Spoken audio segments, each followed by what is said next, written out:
आप विद्यार्थियों को मैं टॉर्च बेचने वाली कहानी के लिए स्वागत करता हूँ।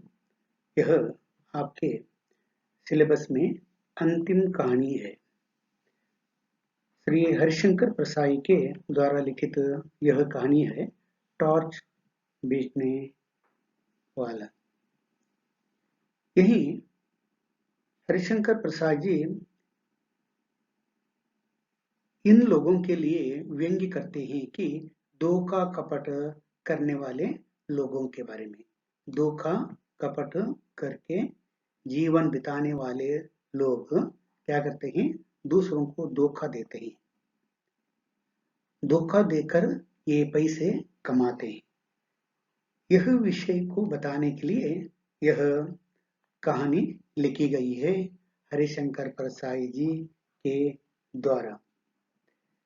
और इस कहानी का मुख्य विषय यह है कि आज हराम की कमाई के द्वारा लोग पैसे कमाते हैं, कठिन परिश्रम नहीं करते हैं।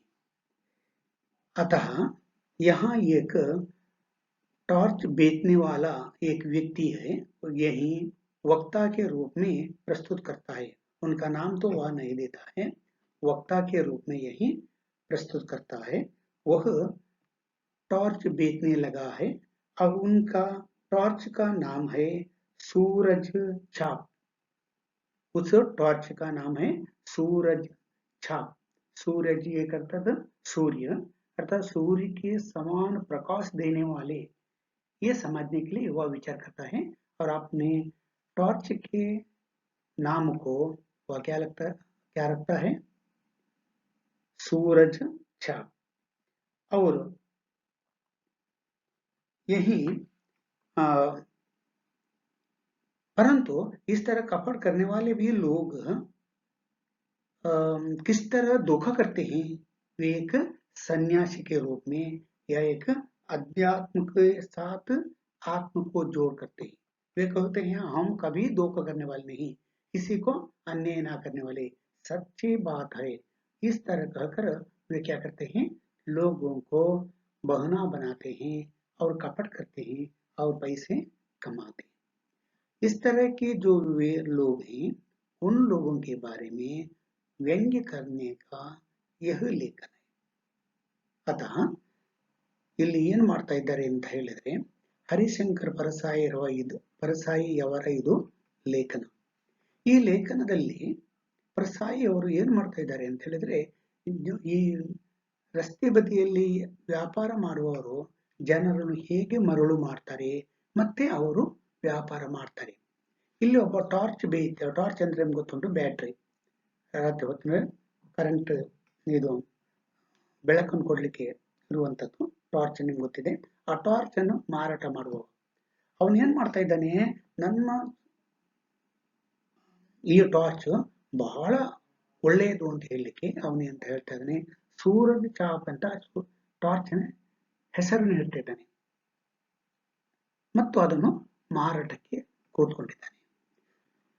ಇವನ ಹತ್ರ लेखक हरिशंकर परसाई बातें कर रही है, अर्थात इस टॉर्च बेचने वाले व्यक्ति के साथ आज लेखक हरिशंकर परसाई बातें करके अंत में यह निर्णय दे देता है लोगों को किस तरह बातों में फंसा कर धोखा देता है। देखेंगे यह टॉर्च बेचने वाले कहानी को पढ़ेंगे और हरिशंकर परसाई किस तरह इनके द्वारा, अर्थात यहाँ वक्ता है, बेचने वाला वक्ता है, उस वक्ता के द्वारा यह सत्य अंश को प्रकट करता है, हमें देख लेना है। पहले कहानीकार के बारे में 2-4 वाक्यों को हमें समझ लेना चाहिए। देखिए कहानीकार कौन है? हरिशंकर परसाई। श्री हरिशंकर प्रसाई जी हिंदी साहित्य में व्यंग्य को एक विधा के रूप में स्थापित करने वालों में प्रसिद्ध हैं। क्या है? हिंदी साहित्य में व्यंग्यकार बहुत कम है, इनमें बहुत प्रख्यात है, प्रसिद्ध है कौन है? वह ही श्री हरिशंकर परसाई। व्यंग्य को हास्य के हल्के फुल्के विनोद के दायरे से बाहर निकलकर दिल मिला देने वाले एक धारदार औजार के रूप में स्थापित कर परसाई जी ने एक ऐतिहासिक कार्य किया है। और हिंदी साहित्य में परसाई ने व्यंग्य को हल्के फुल्के विनोद के दायरे में एक औजार के रूप में, औजार क्या है? कत्ती, वह औजार के रूप में उसने उपयोग किया है। अर्थात क्या है? समाज में जो बातें हैं उनको व्यंग्यात्मक शैली में प्रस्तुत करने वाले व्यंग्य का जो औजार है वह औजार को ले लेता है। कौन? हरिशंकर परसाई। और हिंदी भाषा को आकर्षित कर देता है और एक नया संदेश देता है। और जीवन की असंगतियों पर उनकी व्यंग्यात्मक टिप्पणियां जहां एक और उनकी सही, सूक्ष्म और व्यापक दृष्टि का परिचय देती है।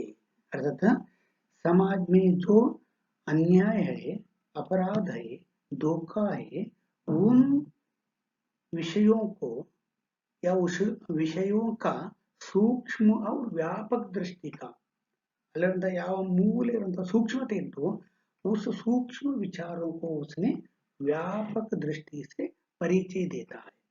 और दूसरी ओर उनकी सहज उन्मुक्त भाषा शैली की शक्ति का भी है। कुल मिलाकर समाज में जो धोखा कपट होता है उनमें रहने वाले जो सूक्ष्म है वह सूक्ष्म को वह औजार के रूप में उपयोग के औजार कौन सा है? साहित्य का औजार लेखन। साहित्य का औजार कौन सा है? लेखन। लेखन के द्वारा वह क्या करता है? लोगों तक पहुंचाता है। ಅಂದ್ರೆ ಮೋಸ ಕಪಟದ ಯಾವ ಮಾತುಗಳಿದೆಯೋ ಅದನ್ನು ಲೇಖನದ ಮೂಲಕ ವ್ಯಂಗ್ಯ ಶೈಲಿಯಲ್ಲಿ ಜನರ ಮುಂದೆ ಇಡುವುದೇ ಹರಿಶಂಕರ್ ಪರಸಾಯಿ ಅವರ ಒಂದು ವೈಶಿಷ್ಟ್ಯತೆ। ನೋಡುವ ಇಲ್ಲಿ टॉर्च बेचने वाला या वाले पाठ को पढ़ेंगे और वहां रहने वाला जो संदेश है वह संदेश को हम समझेंगे। अभी यहाँ देख लीजिए, वह पहले चौराहे पर बिजली के टॉर्च बेच करता था। वह अर्थात टॉर्च बेचने वाला। और टॉर्च बेचने वाला क्या करता था? ಏನು ಮಾಡ್ತಿದ್ದನಂತೆ ಅವನು इसके पहले चौराहे पर बिजली का करंट, चौराहे सर्कल किसे कहते हैं? चार रास्ताएं जहां एकत्रित होते हैं उसे सर्कल कहते हैं। एक और रास्ता इस तरह, उधर, इधर और इधर, चारों ओर जो रास्ताएं जाते हैं ना वह चौराहे, चार राहें एकत्रित होना, चौराहे। उसी सर्कल में वह व्यक्ति क्या करता है? टॉर्च बेचा करता था अर्थात भूतकाल में पहले करता था। बीच में कुछ दिन वह नहीं दिखा। लेखक हरिशंकर परसाई कहता है वो पहले बेचता था, कुछ दिनों तक वह नहीं दिखाई, ಎಲ್ಲಿ ಕಾಣಲಿಲ್ಲ। तो मगर इस बार उसने दाढ़ी बढ़ा ली थी और लंबा कुर्ता पहन रखा था। तो दूसरी बार टॉर्च बेचने के लिए आते समय उसने लंबी दाढ़ी छोड़ ली है या बढ़ा ली है, उद्द गड्ढा बंदिದೆ और लंबा कुर्ता को पहन रखा था। मैंने पूछा, किसने पूछा? हरिशंकर परसाई ने पूछा। हरिशंकर परसाई ಅವರು ಕೇಳ್ತಾರೆ, ಯಾರ ಹತ್ರ? टॉर्च बेचने वाले से।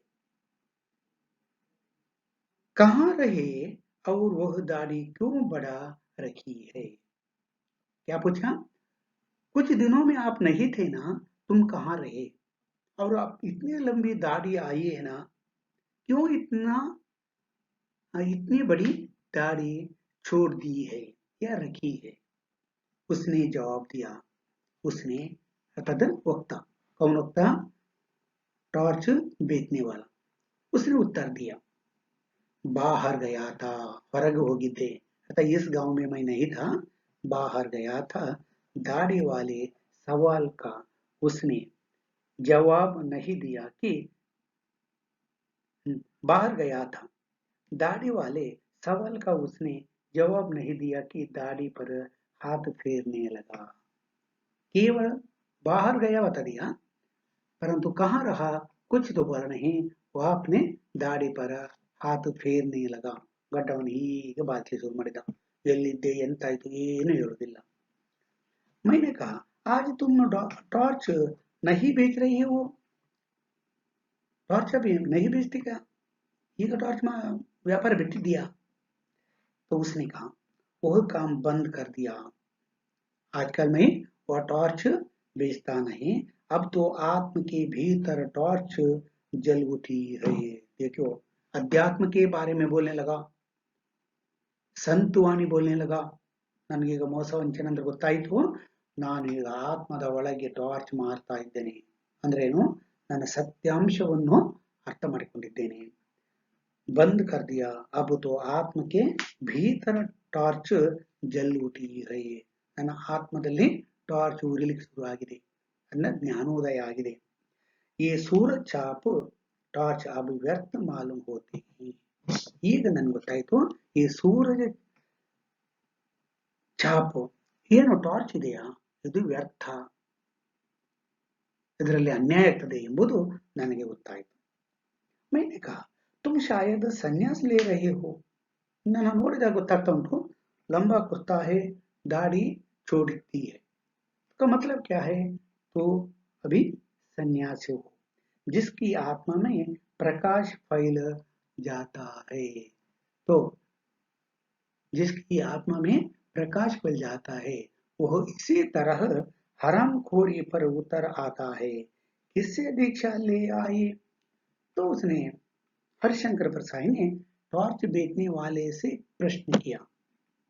मुझे मालूम पड़ता है तुमने क्या किया है, ಸನ್ಯಾಸ ले रहे हो. ನೀನು ಸನ್ಯಾಸಿ ಆಗಿದ್ಯಾ. ಯಾಕೆ? ನಿನ್ನ ವ್ಯಕ್ತಿತ್ವ ನೋಡಿ ಗೊತ್ತಾಗ್ತಾ ಉಂಟು.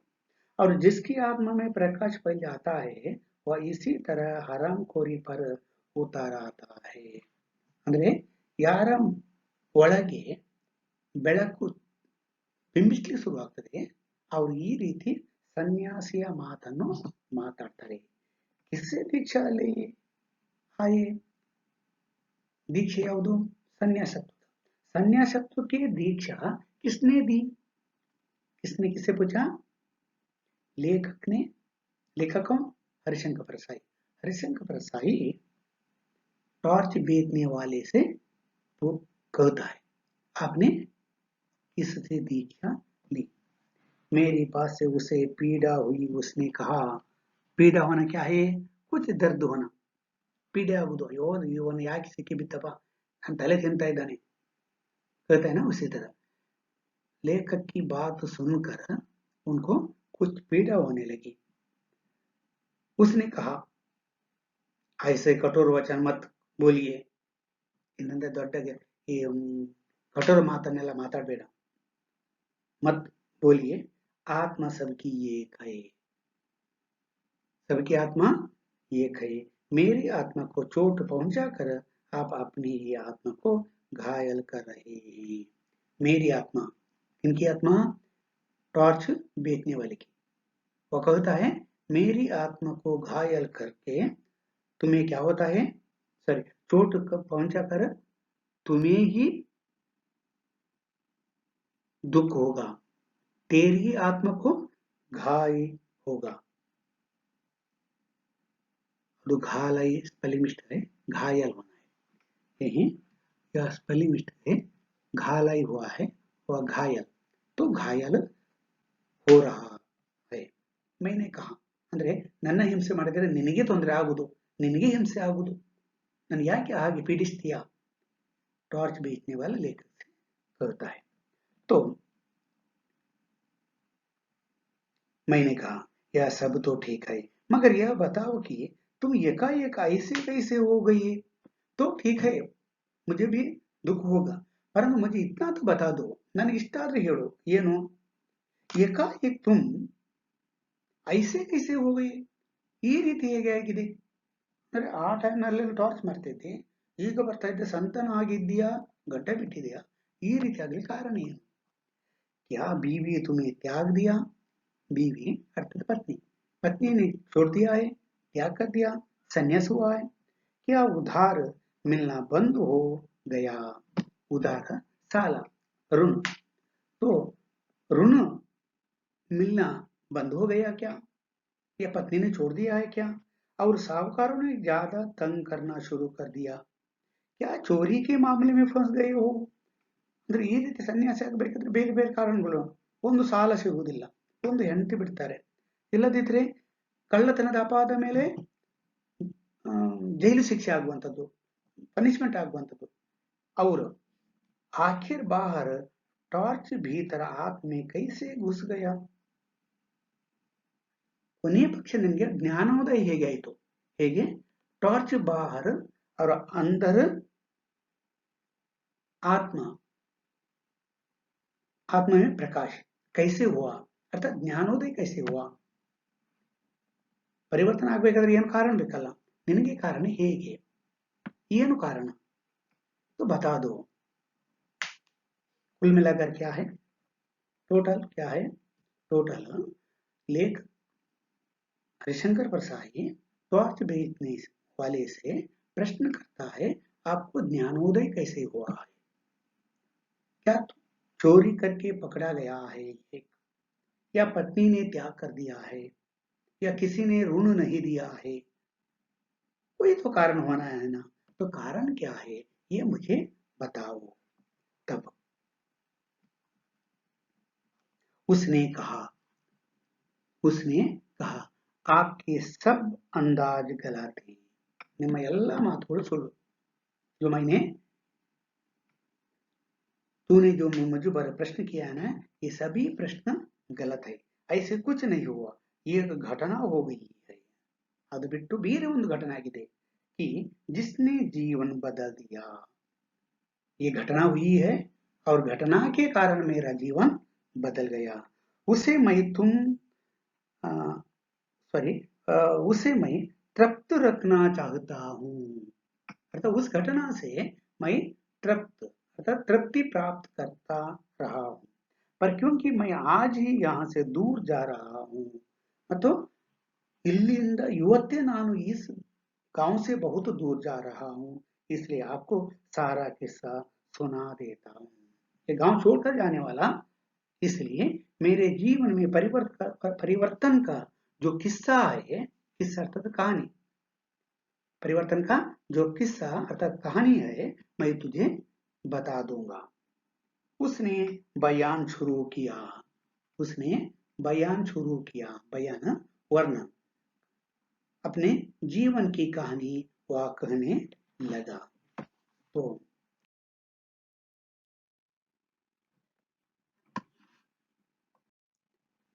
5 साल पहले की बात है, मेरे जीवन में परिवर्तन होने के लिए 5 साल पहले की बात है।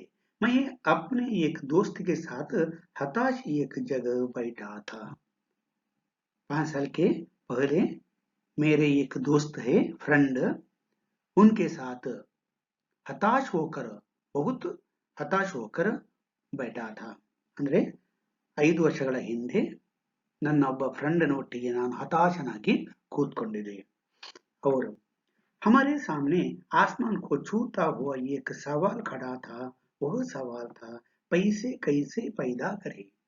हम दोनों चिंता कर रहे थे कि आकाश, आसमान, आकाश को छूता हुआ एक सवाल, अर्थात बहुत गहरा एक विचार, पैसे कमाना कैसा है, ಹಣ ಮಾಡೋದು ಹೇಗೆ ಅಂತ ನಾವು ಇಬ್ಬರು ಚಿಂತೆ ಮಾಡ್ತಾ ಇತ್ತು। तो पैसे कैसे पैदा करें, हम दोनों ने उस सवाल की एक एक टांग पकड़ी और उसे हटाने की कोशिश करने लगे। ಅಂದ್ರೆ हर एक पहलुओं को टांग, यहाँ पहलुओं को मैं पकड़ता गया, वह भी पकड़ता गया और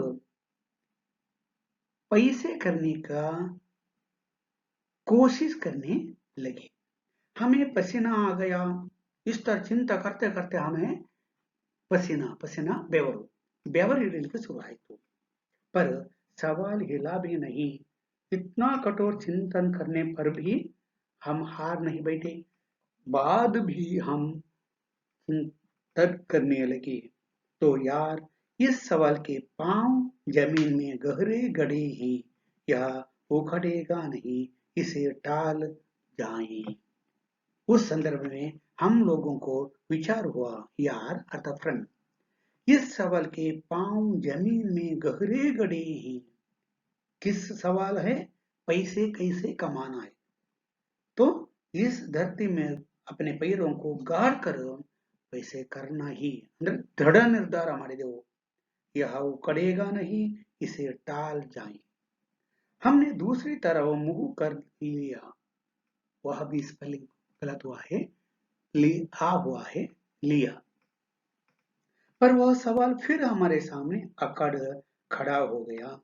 तब मैंने कहा, यार यह सवाल टलेगा नहीं। तो एक बार वे निर्लज करते हैं, परंतु टॉर्च बेचने वाले को क्या हुआ है? क्या हुआ है? वह सवाल खड़ा हो गया, उनके सम्मुख खड़ा हो गया। मैंने मित्र से कहा, यार यह सवाल टालेगा नहीं, ಈ ಪ್ರಶ್ನೆಯ ನಾನು ಬಿಡುವ ಹಾಗೆ ಇಲ್ಲ। चलो इसे हल ही कर दी। इस सवाल को हल करना ही चाहिए। हल सवाल क्या है? प्रश्न। ये प्रश्न का उत्तर ಹುಡುಕ್ಲೇಬೇಕು। पैसा पैदा करने के लिए कुछ काम धंधा करे। ಹಣ ಮಾಡ್ಲಿಕ್ಕೆ ಏನಾದರೂ ಒಂದು ಕೆಲಸ ಮಾಡಬೇಕು। हम इसी वक्त अलग अलग अलग, यहाँ भी स्पेलिंग मिस्टेक हुआ है, अलग अलग अलग हुआ है। तो अलग अलग दिशाओं में अपनी अपनी किस्मत आजमाने निकल पड़े। तो पैसे कमाने के लिए अलग अलग वह क्या करता है? विचार करने लगा। तो अलग अलग दिशाओं में विचार करते समय अपनी अपनी किस्मत आजमाने निकल पड़े। 5 साल बाद ठीक इसी तारीख को इसी वक्त हम यहाँ मिले। और 5 साल पहले इसी तारीख अर्थात इसी दिन इसी तारीख को हम यहाँ मिले थे। दोस्त ने कहा, यार साथ ही क्यों ना चले? मित्र ने कहा था, नमोटिಗೆ ಯಾಕೆ ಬರಬಾರದು? तो मैंने कहा, नहीं, किस्मत व किस्मत हुआ है, किस्मत होना है। तो आज माने वालों की जितनी पुरानी कथाएं मैंने पढ़ी हैं। तो लेखक वक्ता कहता है, तो टॉर्च बेचने वाला वक्ता भी वो वक्ता कहता है, नहीं, किस्मत आजमाने वालों की जितनी पुरानी कथाएं मैंने पढ़ी हैं, सब में वे अलग अलग दिशा में जाते हैं। साथ जाने में किस्मतों के टकरा कर टूटने का डर रहता है। किस्मतों से डर कर टूटने का डर कभी रहता है। किसने कहा? टॉर्च बेचने वाले ने उनके फ्रेंड को कहा। तो साहब अब अलग अलग चल पड़े। हागाದ್ರೆ फ्रेंड ಹೇಳಿದ, साहब हम अलग अलग चले। मैंने टॉर्च बेचने का धंधा शुरू कर दिया। उस दिन से मैंने टॉर्च बेचने का धंधा शुरू किया। चौराहे पर या मैदान में लोगों को इकट्ठा कर लेता और बहुत नाटकीय ढंग से कहता। अर्थात उस दिन से टॉर्च बेचने के लिए मैंने शुरू किया और सभी लोगों को इकट्ठा करता हूँ। कहाँ? चौराहे या अन्य जगह मैदान या अन्य प्रदेश में सभी लोगों को इकट्ठा कर लेता हूँ और नाटकीय ढंग से कहता। नाटकीय ढंग और एक्चुअल ढंग क्या है? एक्चुअली सीधा से बोला। नाटकीय क्या है? नटना करके। नटना में सत्यांश के साथ ही कल्पना भी रहता है। तो नाटकीय ढंग से कहता। आजकल सब जगह जगह वहां भी जहग हुआ है। तो आज कल सब जगह अंधेरा छाया रहता है। ಎಲ್ಲ ಕಡೆಯಲ್ಲಿ अंधेरा ಇರ್ತದೆ, ಕತ್ತಲೆ ಇರ್ತದೆ। रातें बेहद काली होती ही, बेहद बहुत ಕತ್ತಲೆ, ಬಹಳಷ್ಟು ಕತ್ತಲೆ ಆಗಿರ್ತದೆ, ಅಥವಾ ರಾತ್ರಿ ಬಹಳಷ್ಟು ಕತ್ತಲೆ ಆಗಿರ್ತದೆ। रात बहुत काली होती है, अपना ही हाथ नहीं सूझता। उस रात में अपना हाथ ही सूझता नहीं, आदमी को रास्ता नहीं दिखता। ಅಂದ್ರೆ ಇಂಥ ಕತ್ತಲೆ ವಾತಾವರಣ ಇರ್ತದೆ ಅಂತ ಹೇಳಿಕ್ಕೆ ಅವನದೆಲ್ಲ ಹೇಳ್ತಾನೆ। इतनी अंधेरी रात होती है, अपना हाथ ही हमें नहीं दिखाई पड़ता। वह भटक जाता है, उसके पांव कांटों के बिंद जाते ही। देखो, वह रास्ते में जाते समय भटकने लगता है और पांव पैर भटकने लगते हैं। वह गिरता है और उसके घुटने लहूलुहान हो जाते हैं। उसके आसपास भयानक अंधेरा है, शेर और चीते चारों तरफ घूम रहे हैं। समझ लो, घोर अंधकार में जा रहे हैं, आपको अपने ही हाथ नहीं दिखाई पड़ते हैं, चारों ओर चीते और शेर, बाघ इत्यादि जानवर क्या करते हैं, घूमते हैं चारों ओर। और सांप जमीन पर रेंग रहे हैं। ಪ್ರಾಣಿಗಳು ಮಾತ್ರ ಅಲ್ಲ, ಈ ಸಾಂಪು ಕೂಡ ಏನ್ ಮಾಡ್ತದೆ, ರೇಂಗ್ ರಹೇ ಹಿ, ಅಂದಿರ ಸಬ್ಕೋ ನಿಗಲ್ ರಹಾ ಹೇ। ಎಂತಹ ಕಲ್ಪನೆ, ಒಂದು ವಾತಾವರಣ ತಯಾರು ಮಾಡ್ತಾನೆ ನೋಡಿ। चारों ओर सांप, बाघ, शेर और चीते सभी मंडराते रहते हैं, दस मारने के लिए, खा देने के लिए। अंधेरा घर में भी है, केवल जब रास्ते में ही नहीं, घर में भी अंधेरा रहता है। आदमी रात को पेशाब करने उठता है। देखिए, रात के अवसर पर पेशाब करने के लिए भी आदमी को उठना पड़ता है, और सांप पर उसका पांव पड़ जाता है, सांप उसे डस लेता है और वह मर जाता है।